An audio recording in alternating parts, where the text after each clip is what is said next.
ठीक है, तो आज हम लोग देखने वाले हैं फूरियर सीरीज। इसका इंट्रोडक्शन भी करेंगे और जितने भी फॉर्मूलाज हैं इसके रिगार्डिंग वो भी हम लोग करेंगे। ठीक है, तो सबसे पहले देखते हैं डेफिनेशन फूरियर सीरीज।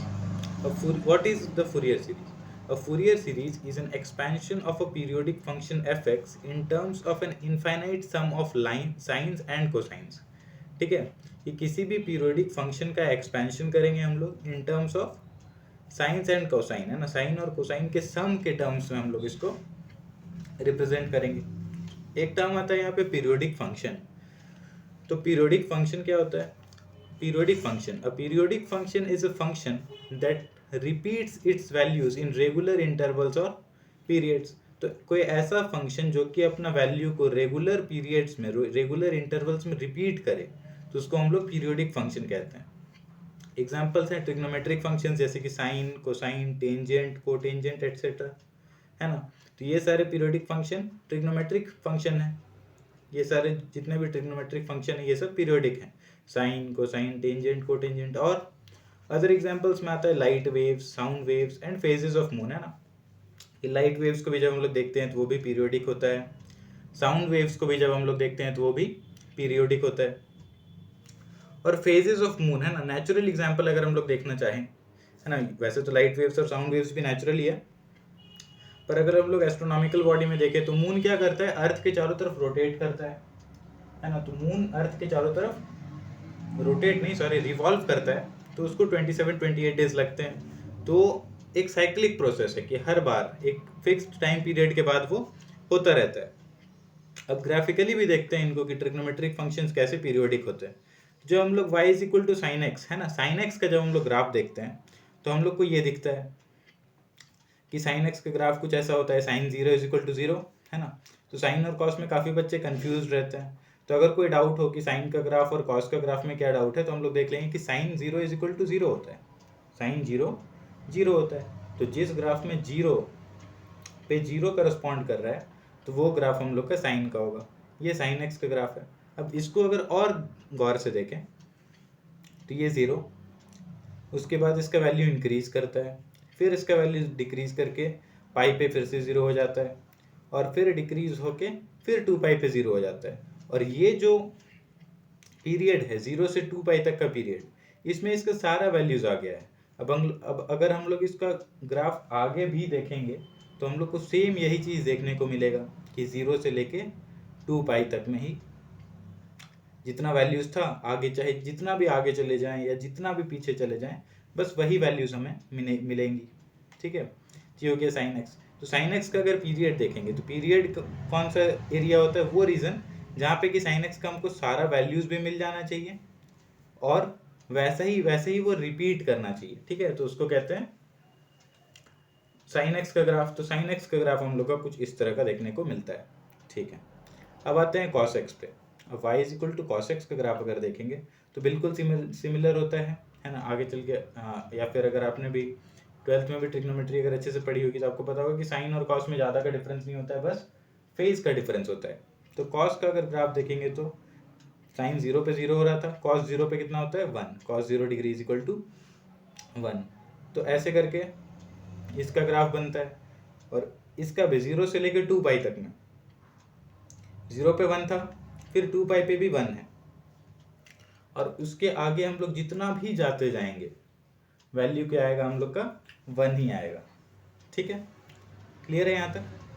ठीक है, तो ये है साइन एक्स का और कॉस एक्स का ग्राफ, और ग्राफिकली भी हम लोग देख के समझ सकते हैं कि ये सब पीरियोडिक फंक्शंस है। ठीक है, अब आते हैं representation of trigonometric functions as algebraic series, है ना। तो टेलर सीरीज में, है ना, टेलर सीरीज में हम लोग देखते हैं कि कैसे हम लोग किसी ट्रिग्नोमेट्रिक फंक्शन को एल्जेब्रिक सीरीज में रिप्रेजेंट करते थे। तो Taylor series for sine x, cos x and e to the power x, ये तीनों मैंने आपके लिए लिख दिया है। अब साइन एक्स का अगर ग्राफ लूँ,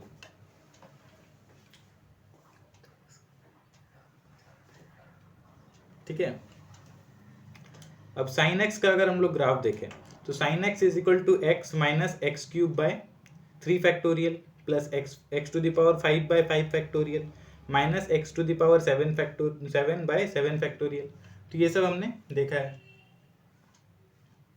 अब cos x का अगर ग्राफ देखें तो ऐसे होता है 1 minus x square by 2 factorial plus x to the power 4 by 4 factorial minus x to the power 6 by 6 factorial and so on. E to the power x का भी graph similarly 1 plus x square by 2 factorial plus x cube by 3 factorial ऐसा होता है। तो ये सब Taylor series हैं sine x cos x and e to the power x में।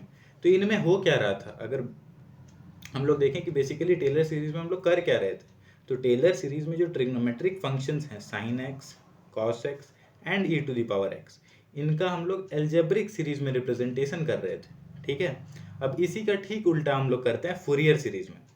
फुरियर सीरीज में क्या करेंगे, सिमिलरली एनी एल्जेब्रिक फंक्शन है ना, representation of trigonometric function as algebraic series Taylor series में किए। Similarly any algebraic function x हो जाता है एक्स क्यूब एक्स स्क्वायर कुछ भी 2x स्क्वायर प्लस समथिंग, तो ये सब सारे एल्जेब्रिक फंक्शन जितने भी हैं can also be represented similarly any algebraic function can also be represented as series in terms of sine and cosine and this is done in Fourier series.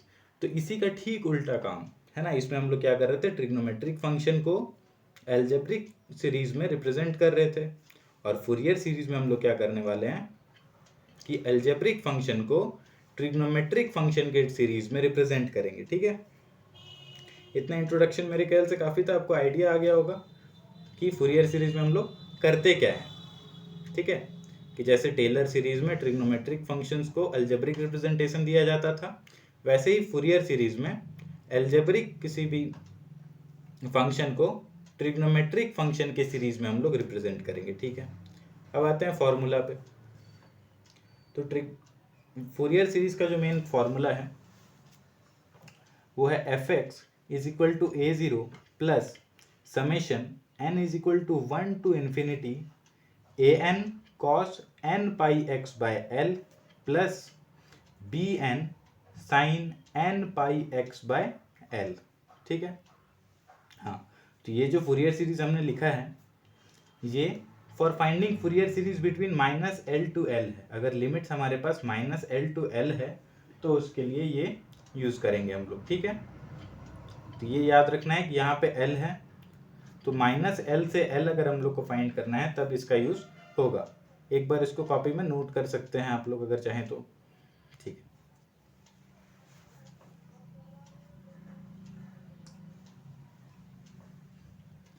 अब आते हैं कि इस पूरे फंक्शन में ए ज़ीरो क्या है, ए एन क्या है और बी एन क्या है। तो अब ए एन और बी एन ये सब कंपोनेंट है फुरियर सीरीज के, और इनका भी अपना फॉर्मूला है। ए ज़ीरो का फॉर्मूला है 1/2l integration minus L to L F x D x, कि 1/2l एल क्या है, वो लिमिट है कि हमें minus L to L find करना है, तो वहाँ उसके लिए ये लिमिट है। तो A zero is equal to 1/2l integration minus L to L F x D x. A N का क्या फॉर्मूला है 1/l integration minus L to L F x cos N by X by L. Clear है, A N का formula है 1/l integration minus L to L होगा ये integration F x cos N pi x by L. और B N का formula B N is equal to 1/l integration minus L to L F X sine N pi x by L. तो ये तीनों formulas हैं A zero A N और B N find करने के लिए, है ना, formula for A zero A N B N. अब मैंने स्पेशली लिख दिया है note, if the interval is other than minus L to L, for example minus pi to pi और anything else, put the values accordingly. तो अक्सर हमारे पास जो क्वेश्चन होगा उसमें minus L to L find करना आई ये ज़रूरी नहीं है। अक्सर हमारे पास क्वेश्चन में माइनस पाई टू पाई हो सकता है या फिर कुछ भी दूसरा वैल्यू दिया हुआ हो सकता है। तो वहाँ पे हम लोग क्या करेंगे, माइनस एल टू एल जहाँ भी पुट किए हैं, जहाँ पे भी एल पुट किया हुआ है इस इक्वेशन में एल, वहाँ पे हम लोग पाई पुट कर देंगे। अगर माइनस पाई टू पाई है तो पाई पुट कर देंगे या फिर जो भी वैल्यूज है वो पुट कर देंगे। क्लियर है, अब आगे अब देखते हैं कि माइनस पाई टू पाई का काफ़ी ज़रूरत हमें पड़ता है, तो Fourier series for minus pi to pi भी देख लेते हैं, है ना, कि वो जो फंक्शन है जो एक्स का वैल्यू होगा वो कहाँ से रेंज कर सकता है, माइनस पाई से पाई तक रेंज कर सकता है। तो उसके लिए देखते हैं, उसके लिए क्या फॉर्मूला हम लोग के पास होता है, उसके लिए हम लोग के पास फॉर्मूला होता है f x is equal to A zero plus summation N is equal to 1 to infinity a N cos N x plus B N sine N x, है ना। ध्यान रखना है कि ये जो समेशन है ये दोनों के लिए है, A N cos N x के लिए भी है और B N sine N x के लिए भी है। क्लियर है? ये जो इंटीग्रेशन का साइन है ये दोनों के लिए है, A N cos N x के लिए भी है plus B N sine N x के लिए भी है। ठीक है, अब अगर इसी को ओपन कर दे, जैसे कि मैंने बताया कि ये समेशन दोनों के लिए है, A N cos N x के लिए भी है और B N sine N x के लिए भी, इसी को अगर ओपन कर दें तो इसको ऐसे भी लिख सकते हैं, this is also written as F x is equal to A zero plus summation N is equal to 1 to infinity, एक बार हमने A N cos N X ले लिया, A N cos N x plus summation N is equal to 1 to infinity B N sine N x. Clear है? और यही definition आपको बहुत सारे, यही इक्वेशन आपको बहुत सारे बुक्स में मिल जाती है। मैथमेटिकल फिजिक्स की एक काफ़ी स्टैंडर्ड बुक है एच के दास, उसमें भी यही इक्वेशन दी हुई है। ठीक है, अब आगे ए ज़ीरो का वैल्यू क्या होगा यहाँ पे। अब क्वेश्चन उठ सकता है कि यहाँ पे हम लोग डायरेक्ट ऐसे कैसे लिख दिए, A N cos N x plus B N sine N X, कैसे हो गया ये। तो इस बार जो हम लोग के पास मेन इक्वेशन था फूरियर सीरीज का, ये है ना, A N cos N pi x by L plus B N sine N pi x by L, तो यहीं से आ रहा है या फिर डायरेक्टली कहीं से लिख सकते हैं। तो ये जो इक्वेशन है, ये इक्वेशन जो है या फिर ये इक्वेशन, ये वहीं से आ रहा है।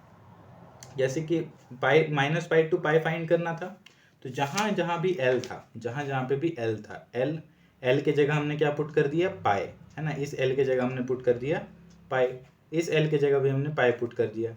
तो यहाँ पे जब हम लोग पाई पुट करेंगे तो ये पाई से पाई कैंसिल हो जाएगा, ये पाई से पाई कैंसिल हो जाएगा और बच जाएगा हम लोग के पास बस A N cos N x plus, यहाँ भी एल था, यहाँ भी पाई पुट करेंगे तो ये हो जाएगा b N sine N x. Clear?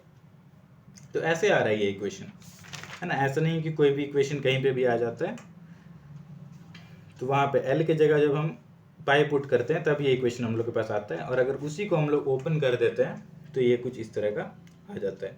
अब यहाँ पे ए ज़ीरो का वैल्यू अगर हम लोग देखते हैं तो ए ज़ीरो का वैल्यू क्या हो जाएगा, 1/2 pi minus pi to pi F x D x, है ना। यहाँ क्या था, 1/2 एल था minus L to L F x D x, l के जगह पाई रख देना है, तो 1/2 pi minus pi to pi F x D X.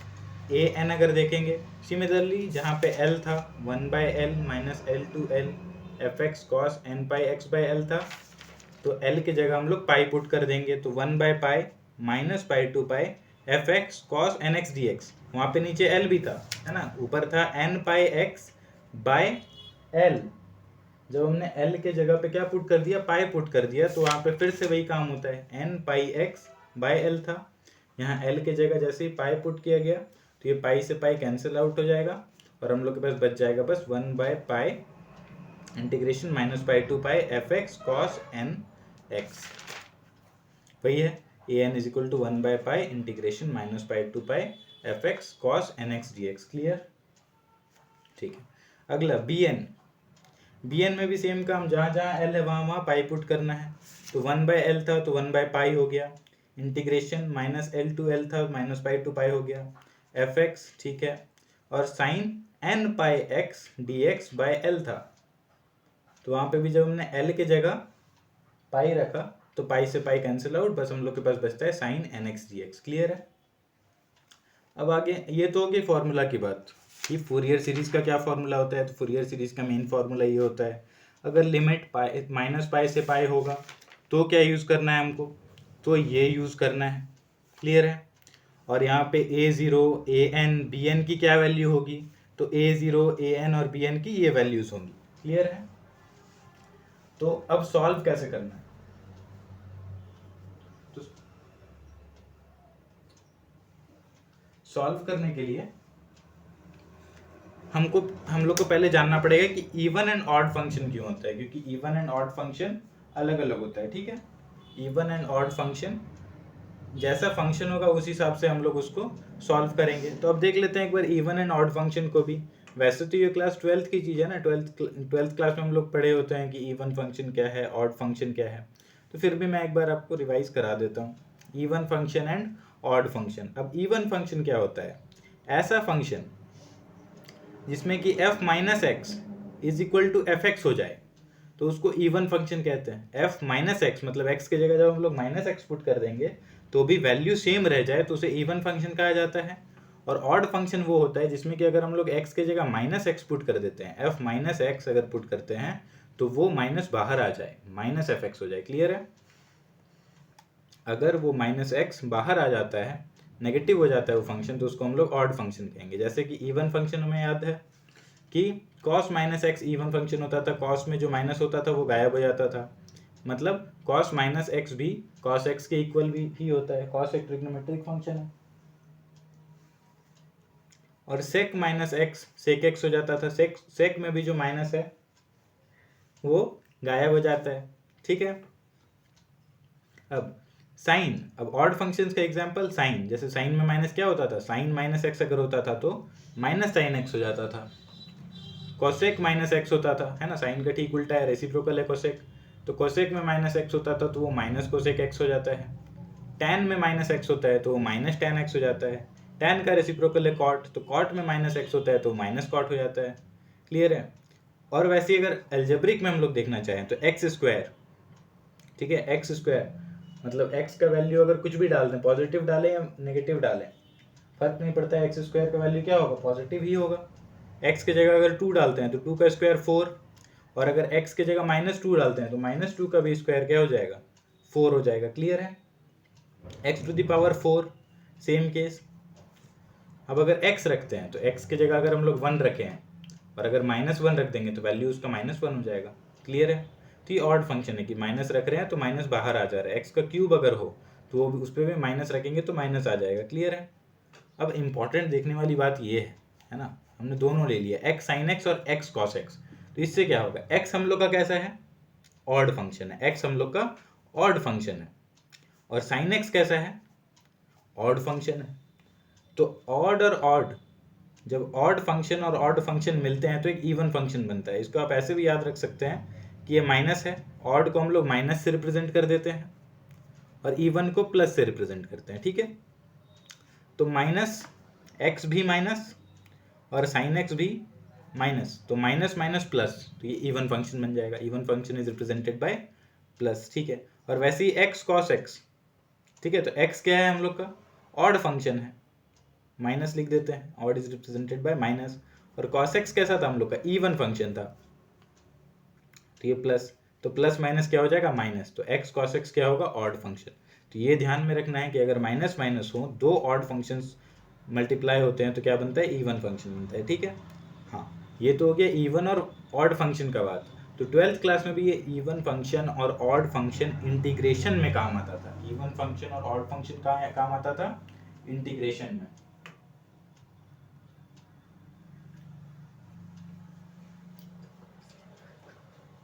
ठीक है? तो ये minus L to L F x D x is equal to 2 integration 0 to L F x D x, ये क्या चीज़ है।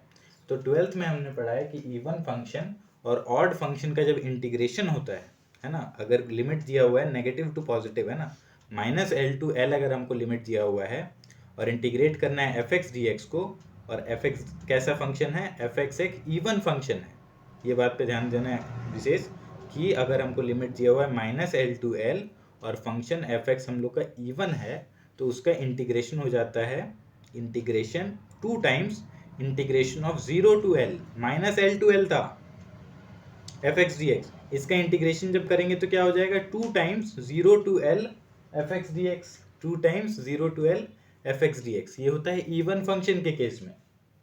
क्लियर? और ऑड फंक्शन में क्या हो जाता है, ये minus L to L F x D X अगर होता है तो 0 हो जाता है।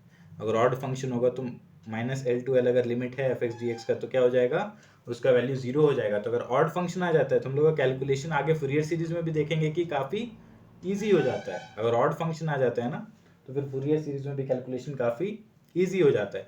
और इवन फंक्शन है तो हम लोग को 2 टाइम्स मल्टीप्लाई करके उसका वैल्यू निकालना पड़ेगा। ठीक है? तो ये आई होप सबको समझ में आ गया होगा। ये काफ़ी इंपॉर्टेंट है फूरियर सीरीज को समझने के लिए। अगर नहीं समझ में आया तो आप एक बार वीडियो को रिवाइंड करके भी देख सकते हैं। ठीक है? अब आते हैं आगे फूरियर सीरीज पे। ये हम लोग का मेन कॉन्सेप्ट नहीं है जो कि हमें पढ़ना है। इवन एंड ऑड फंक्शन तो बस ज़रूरत था इसलिए बता दिया गया। अब आते हैं फूरियर सीरीज पे वापस। तो in a Fourier series if the function is even और ऑड, अब देखते हैं कि फूरियर सीरीज पे क्या असर होता है अगर हम लोग का जो फंक्शन है वो इवन हो या फिर ऑड हो। तो देखते हैं if F x is even, जो फंक्शन है वो इवन है। इंटरवल किसके लिए बता रहा हूँ मैं, -π to π के लिए बता रहा हूँ, ठीक है। इंटरवल -π to π अगर है और एफ एक्स क्या है, इवन है, तो क्या होगा। और अगर एफ एक्स ऑड है, जो फंक्शन है हम लोग का, अगर वो ऑड फंक्शन है इंटरवल -π to π, तो क्या होगा।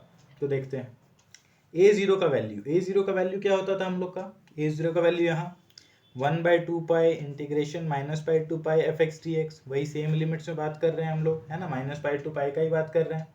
तो ये क्या हो जाएगा, A zero is equal to 1/2π integration -π to π F x D X. ठीक, ये तो सेम टू सेम यही चीज़ लिख दिया गया। अब इंटीग्रेशन पे क्या होता था, 2 टाइम्स हो जाता था। अगर इवन फंक्शन रहता था तो ये 2 टाइम्स हो जाता था, -π to π करेंगे तो 2 टाइम्स 0 to π हो जाएगा। तो ऐसा कुछ हो जाएगा, A zero is equal to 1/2π, same चीज़ है, multiplied by 2 times integration 0 to π। ध्यान देना यहाँ पे -π to π था तो 2 times 0 to π F x D X हो गया। क्लियर है, ए जीरो का वैल्यू हो गया 1/2π multiplied by 2 integration 0 to π F x D X. अब यहाँ से 2 और 2 कैंसिल आउट हो जाएगा, 2 और 2 कैंसिल आउट हो जाएगा। तो ए जीरो की वैल्यू क्या आएगी हमारे पास, ए जीरो की वैल्यू आएगी 1/π integration 0 to π F x D x. Clear, ठीक है। तो ए जीरो की वैल्यू आ गई 1/π integration 0 to π F x D X. अब ऑड के लिए भी साइमल्टेनियसली देखते ही चलते हैं ना, नहीं तो फिर पहले इवन का पूरा देख लिए फिर ऑड भी साथ में ही देख लेते हैं। अगर ऑड होता तो क्या होता, अगर एफ एक्स हम लोग का ऑड है तो क्या होगा। ए जीरो का तो formula same 1/2π integration -π to π F x D X. अगर ऑड है ये फंक्शन, अगर ये फंक्शन ऑड है तो ए जीरो सेम फॉर्मूला लिखते हैं एक बार, A zero is equal to 1/2π integration -π to π F x D X. और ये फंक्शन एफ एक्स क्या है हम लोग का, ऑड है, नेगेटिव है। तो इस केस में ए जीरो जीरो हो जाएगा। क्यों, क्योंकि हम लोग देखे थे कि ऑड फंक्शन में integration -L to L f x D x is equal to 0 होता है। तो यहाँ पे -π to π है, सिमिलर है, -L to L and -π to π are similar. तो यहाँ पे ये integration -π to π F x D X की वैल्यू 0 हो जाएगी। और 0 में जब हम लोग 1/2π अगर मल्टीप्लाई भी करते हैं तो भी उसका वैल्यू क्या मिलेगा, हमें 0 मिलेगा। क्लियर है, ठीक है। ये तो हो गई ए जीरो की बात। ए एन और बी एन बाकी है अभी, दोनों केस में हम लोग को ए एन भी देखना है और बी एन भी देखना है, और उसके बाद उसको सब्सटीट्यूट करना है। तो ये प्रोसेस थोड़ा लंबा है ना, फूरियर सीरीज निकालने का प्रोसेस थोड़ा सा लंबा है। पहले फॉर्मूला याद होना चाहिए, ए जीरो ए एन बी एन निकालना है और उसको फूरियर सीरीज में सब्सटीट्यूट कर देना है। ज़्यादा हार्ड नहीं है, बस थोड़ा सा लेंदी है, ठीक है। अब देखते हैं ए एन पे, अब देखते हैं ए एन को। तो ए एन का फॉर्मूला था हम लोग के पास 1/π integration -π to π F x cos N x D X. ठीक है, अब ये एफ एक्स क्या है हम लोग का, इवन फंक्शन, हम लोग इवन का बात कर रहे हैं, ठीक है। इवन का जब बात कर रहे हैं तो एफ एक्स इवन है, और cos N x D x, cos N x D x भी क्या होगा, इवन होगा। Clear, cos N x D x भी इवन फंक्शन। तो जब दो इवन फंक्शंस का मल्टीप्लिकेशन होगा तो क्या होगा, इवन ही होगा। इसको आप ऐसे भी प्लस और प्लस से भी याद रख सकते हैं, ये भी प्लस ये भी प्लस, प्लस प्लस प्लस, ठीक है। इवन फंक्शन और इवन फंक्शन मल्टीप्लाई भी हो रहा है तो इवन फंक्शन। तो जब इवन फंक्शन होता है तो क्या होता है, 2 टाइम्स हो जाता है ना, ये -π to π रहता था तो 2 टाइम्स 0 to π होता था। तो a N is equal to क्या हो जाएगा, 2/π, है ना। 2 टाइम्स के लिए 2/π कर दिए, 1/π multiplied by 2 is 2/π, 2/π integration 0 to π F x cos N x D x. Clear है यहाँ तक, इसमें कोई प्रॉब्लम नहीं। आगे ऑड अगर होगा तो क्या होगा, A N is equal to 1/π integration -π to π F x cos N x D X. अब ये एफ एक्स इस बार ऑड है, ऑड फंक्शन के लिए देख रहे हैं हम लोग, तो एफ एक्स क्या है इस बार, ऑड है।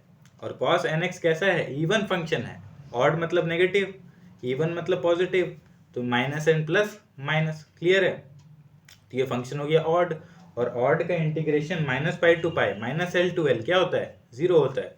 तो ए एन का वैल्यू हम लोग के पास सिंपली 0 आ रहा है। यहीं से आपको समझ में आ रहा होगा कि अगर फंक्शन ऑड है तो काफ़ी आसान हो जाता है, ए ज़ीरो भी 0 हो जाता है, ए एन भी 0 हो जाता है।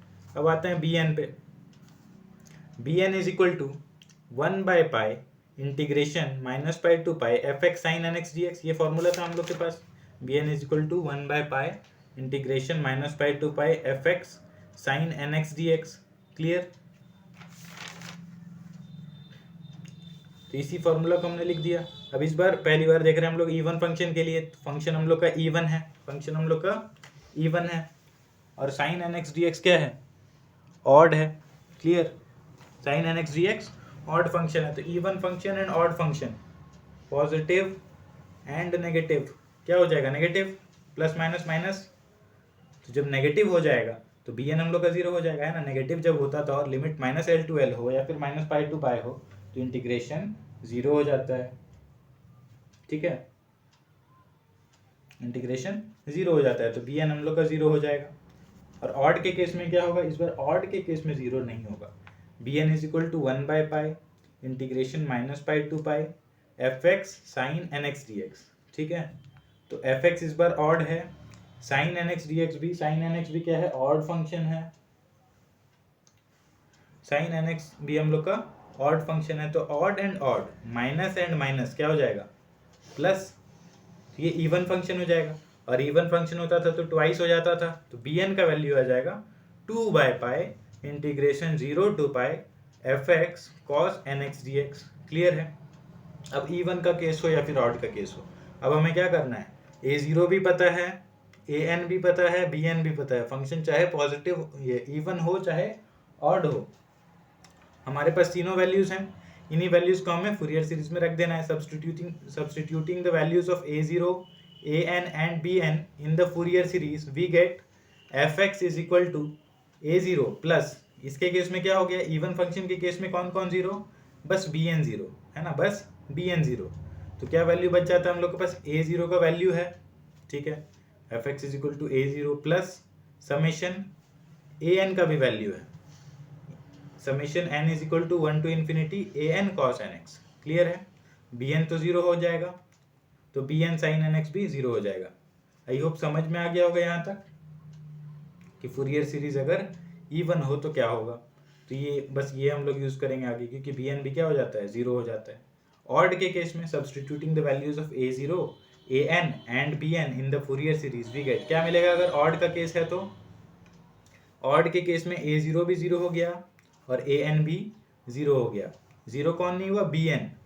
तो एफ एक्स क्या हो जाएगा, जो फंक्शन है वो क्या बच जाएगा हम लोग के पास, F x is equal to, होता क्या था, ए ज़ीरो, तो ए ज़ीरो तो यहाँ 0 है, plus summation N is equal to 1 to infinity a N cos N x, है ना।